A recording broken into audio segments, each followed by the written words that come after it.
Muchas gracias. En una segunda pregunta, ahorita mencionaba que sobre este tema de la reforma al Poder Judicial, que si la Suprema Corte y el Consejo de la Judicatura no entrega la información que se está solicitando, de todas formas se va a emitir la convocatoria por parte del Senado. Pero bueno, este es como un intento, digamos, de bloquear o de obstaculizar pues sí, el proceso, ¿no? Que siga, que fluya lo mejor posible. ¿Qué hará para evadir este bloqueo, digamos, por parte de la ministra presidenta Norma Piña, no solo en este punto, sino a lo largo del proceso de aquí hasta 2025? Pues ellos tienen una tarea o varias tareas. La primera pues es enviar para que nos entiendan quienes nos están viendo. La elección de jueces magistrados se hace en 2 etapas. Una parte 2025 y la otra parte en 2027, de los federales. Los y las ministras de la Suprema Corte de Justicia se hace en el 2025. ¿Quiénes van a ser los que se elijan en el 2025 y quienes se elijan en el 2027? Primero, las vacantes, pues todos aquellos jueces, magistrados que en este momento no han sido nombrados. Y además hasta llegar al número, a la mitad. ¿Cómo se llega a esa mitad? A través también de tómbola, a través de una selección al azar. Entonces, son la mitad de los jueces y las juezas, la mitad de los magistrados y magistradas, y toda la Suprema Corte de Justicia de la Nación. La otra mitad se elige en el 2027.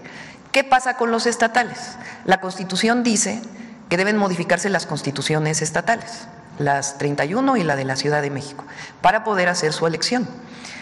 En esas constituciones estatales pueden tomar la decisión de que se haga una parte en el 25 y la otra en el 27 o todo en el 27. Se abre esa posibilidad en la Constitución. Entonces, ¿cómo vamos a saber cuáles son las vacancias? Lo que dice la Constitución es que el Consejo de la Judicatura tiene que enviar al Senado de la República el número de vacantes para que sean tomados en cuenta. Hasta ahora, lo dijo el otro día el senador Fernández Noroña, no lo han enviado. Entonces, si no lo envían, lo que dice esta ley es que el Senado de todas maneras buscará la manera de conocer cuáles son las vacantes, que hay formas públicas de conocerlo, y con ello emitirá la convocatoria. Entonces, ese es el primero. ¿En qué otro participa la Corte? Bueno, se van a hacer 3 convocatorias, una sola convocatoria del Senado, y a partir de ahí el Ejecutivo, o sea, la presidenta y su equipo, vamos a lanzar una convocatoria para todas y todos los que cumplan los requisitos para inscribirse, ya sea como jueces, como magistrados o como ministras o ministros. Lo mismo hace el Congreso de la Unión y lo mismo hace la Suprema Corte. Entonces, la Suprema Corte tiene que emitir su convocatoria si quiere participar, pero esta ley, si no emite la convocatoria, también toma las medidas por si la Suprema Corte no emite su convocatoria. Se emite la convocatoria. Nosotros tenemos que definir a 5 personalidades, por supuesto abogados, abogadas reconocidas, el Congreso 5 y la Suprema Corte 5. Esos son el comité de selección.